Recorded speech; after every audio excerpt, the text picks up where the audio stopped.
In the fund, you showed that you've got quite a lot of investment in international shares. You were talking about the US hitting the fiscal cliff in 2020. I'm just interested what you think that will do to the internet. What's the effect of that sort of fiscal cliff? How does that impact on the share market internationally? Sure. Well, I mean, slower growth, all things equal, will translate to slower profit growth, and so it will challenge shares if left alone. The question is, will the Trump administration just let that drift happen?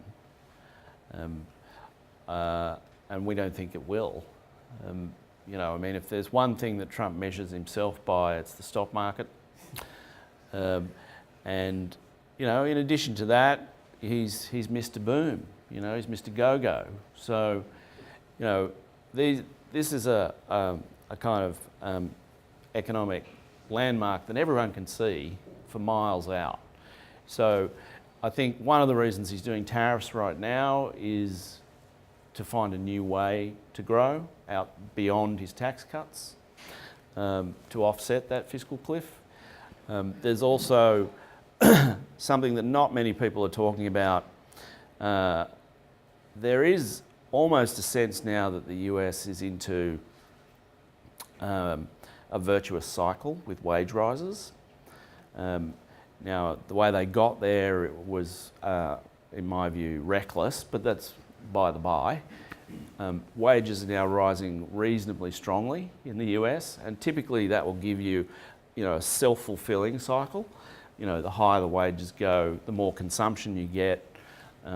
Top-line growth for companies offsets margin squeezing. And so that's another possibility here where the US economy momentum might actually be able to organically push through that fiscal cliff. And then, you know, there's the infrastructure push that we think is, you know, it's just sitting on the shelf there at the moment. He'll probably lose the House in the midterms, but the Dems love infrastructure, so, you know, there are lots of options to push through that, and I would expect him to be taking them.